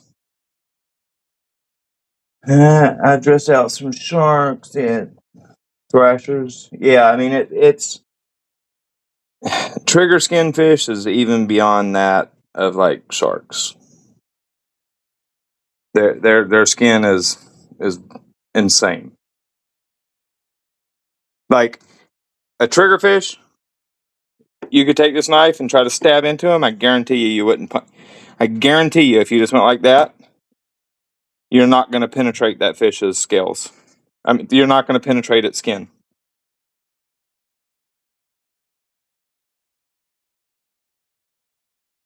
Oh, I agree, man. Like it I love handing somebody, a knife that they've really just destroyed, used to hell and back, and it's dull as shit. And then throwing a really good quality edge on them and handing it back to them. And when they touch that edge, I'm like, oh, wow. Yeah, I love it. All right, here's where we're at now, just after we probably got, I'd say, not quite half, not quite half of the, yeah, actually, probably right at half.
Okay. Damn right, cold in it.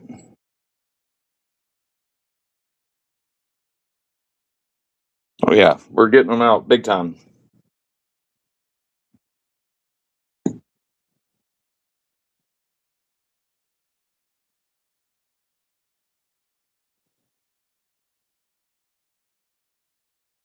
Okay. I'm sorry I'm having to move my stone over this way, but I don't want to hit the tripod. So I'm going to have to be over at the edge of the screen.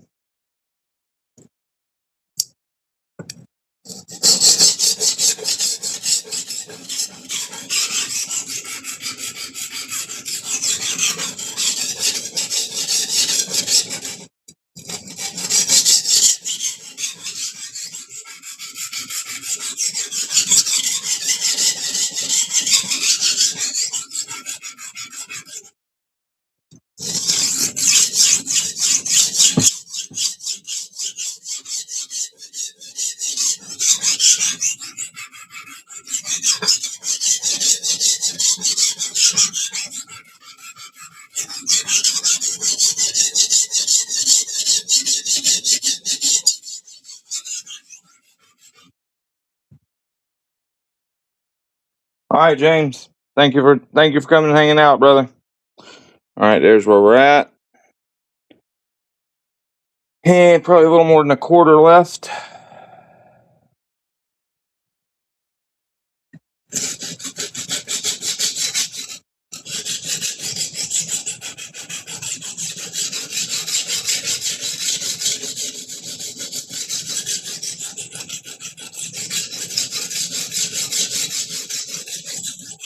I'll tell you what, there is not many resin stones on the market that eat steel this fast.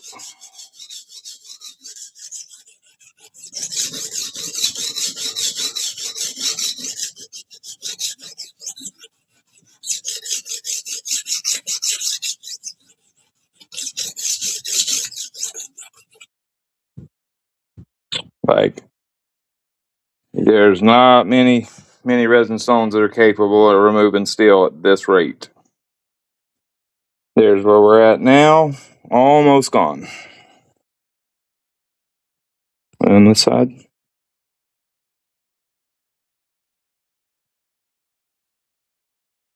Yeah, get out of here.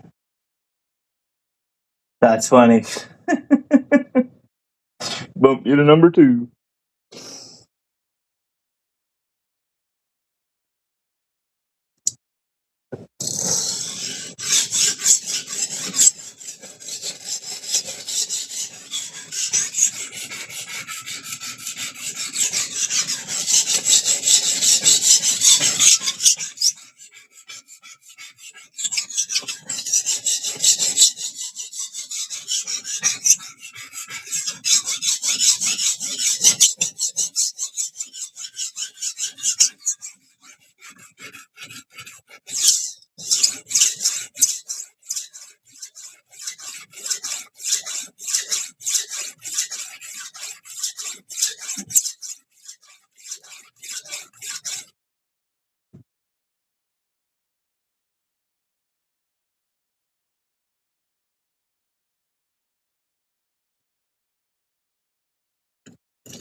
I tell you what, this is a ton of steel I've removed.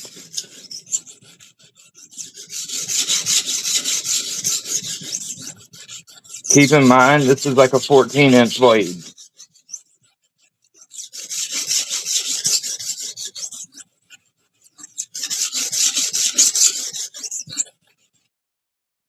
Let me go rinse this stone off because it's actually getting loaded up with steel.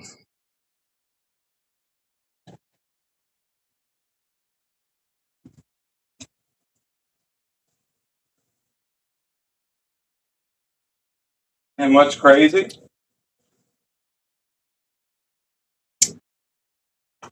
What I'm doing right now probably hasn't wore this stone at all.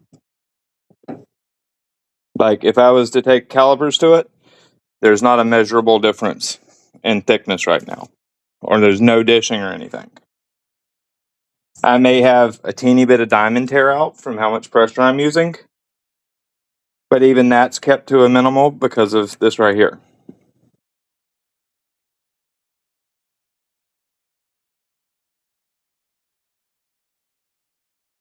After I'm done, I'll run a conditioning stone over it real quick, like a 180 conditioning stone, and it'll be right back how it was, ready to go. 22% battery left. All right, I gotta hurry up and get this done. And here's where we're at now. That's that big honking chip right there. Just about gone.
I don't want to hit the camera. I don't want to bump my tripod.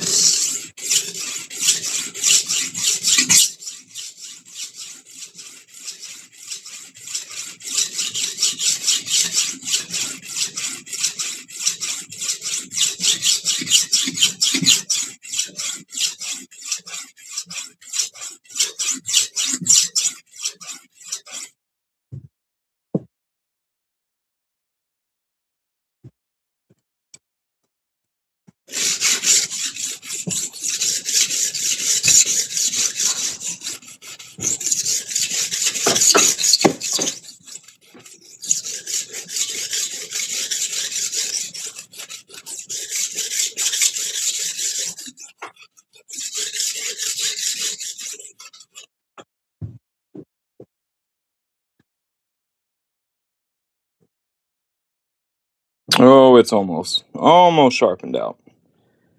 One more pass per side, we should be good.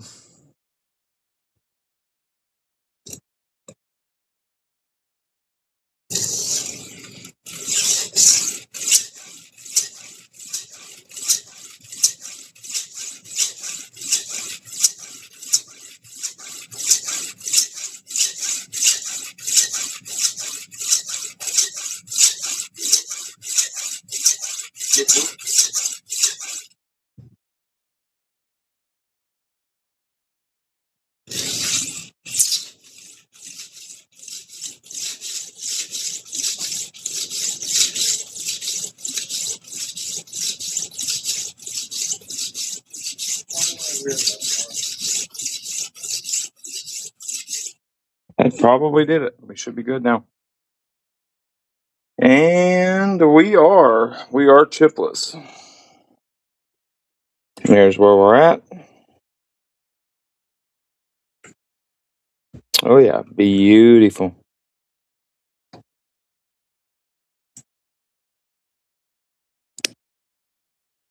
Don't worry about that. Ain't nothing I can do about that. That's way up. We got a nice bevel cut in. Nice, consistent, no chips. All the way to the tip. I'll tell you what, I don't know of any other resin stone that would let me do what I just did, and even close to that amount of time, other than this one. Now, what's so impressive about this stone, this right here.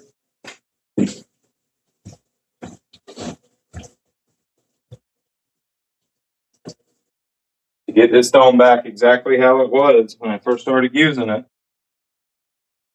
all I got to do, take this 180, take this 180,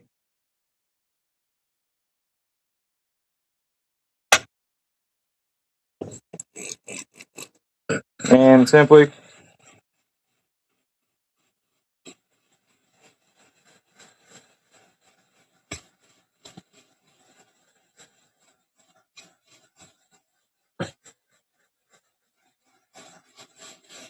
All right. And now that stone is exactly back to how it was when I first started this knife, even after that crazy heavy pressure I was using. Like, and I was using a ton of pressure just then and really going ham on that stone. And I guarantee you, like I said, there's not even the slightest bit of ditching. Show you what the stone looks like. Back beautifully aggressive. Like I said, probably not the least bit of dishing. It's probably not even a measurable amount. I don't know of any other resin stone out there that can do that. Um, this stone is a absolute banger. If you're gonna get any of the stones, in my opinion, the 120 and 320, that's the ones you want. Like that 120 is a badass, plain and simple. It's a badass. And yes, this isn't no hyper wear resistant steel or anything like that. But that's a lot of steel I just removed. Basically, you can pretty much say I probably removed about, I don't know, probably damn near an eighth inch of steel from here all the way up to here.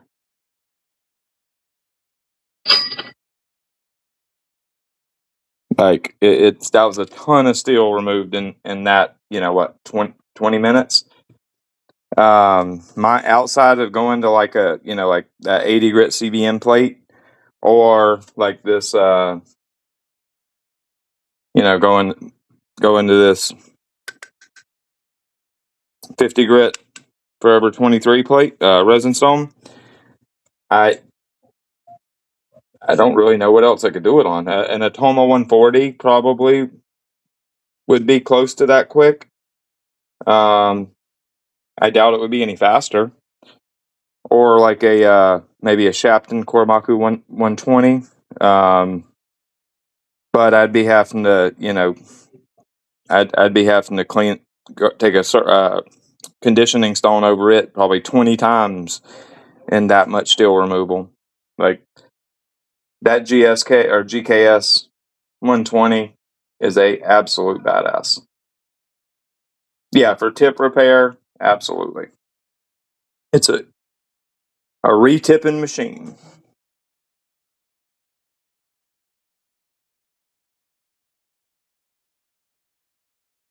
Aiden, with all the footage he had, could have started a second channel just for ASMR. Yeah, if he's blindsided by the haters.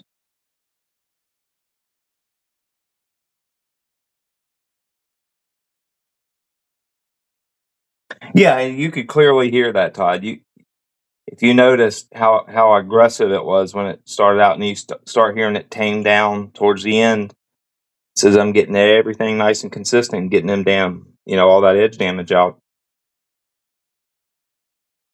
Exactly. Yeah. No pores. That non-absorbent stone. What steel these are? These Dexters, I believe. I believe they are. I don't know. Hold on, I'll tell you.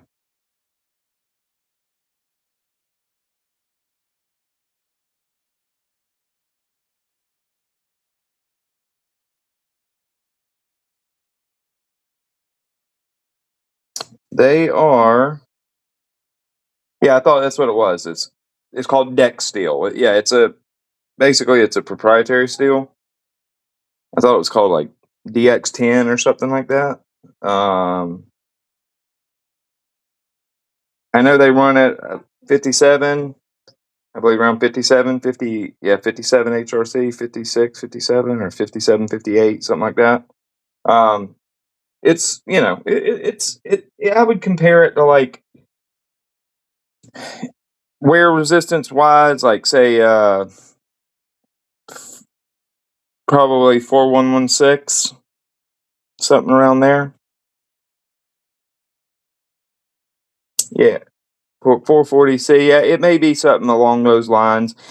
I'll tell you this, that is a pretty damn wear resistant steel. It's not like 428C. It's well beyond like the wear resistance of say like 428C. It's not super soft, and it definitely has some wear resistance. And hell, it could be it may be like 440C. I'm not sure what it's similar to. Um, But I would say it's at least as wear resistant as like 4116, and probably even quite a bit more than that. Yeah, I mean, basically something like that. These are quality knives. It's definitely not no garbage steel. I'd say it's probably in the 420A to 420C range, something like that. Dexter makes good knives. These knives hold up quite well.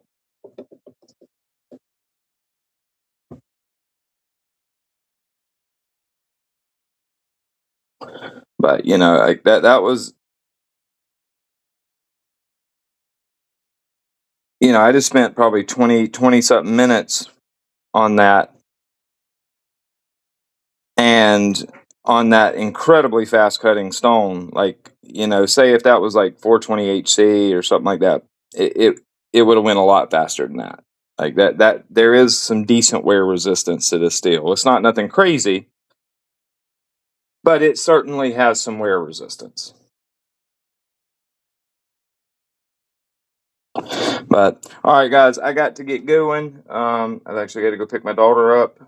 So it was really fun hanging out. Thank everybody that spent all this time with me. I hugely appreciate it, and it's a lot of fun for me to do these lives. I really really enjoy them, and I've got a video every day dropping at 8 p.m.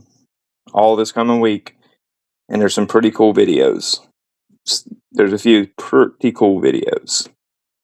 I think y'all will enjoy them pretty good. So make sure to check out. Yeah, something like that. Exactly. Like 440C is 10.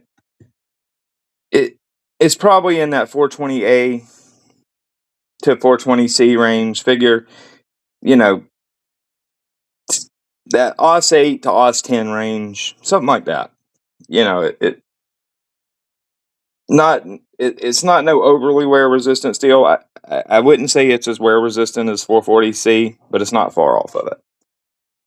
But I appreciate you guys hanging out with me, and y'all make sure to check the channel at 8 p.m. Eastern Time every day this coming week. I promise there's going to be a couple videos y'all really enjoy. Some of them, there's going to be some surprising results. I'll just put it to you that way. All right, guys, y'all have a good night. Peace.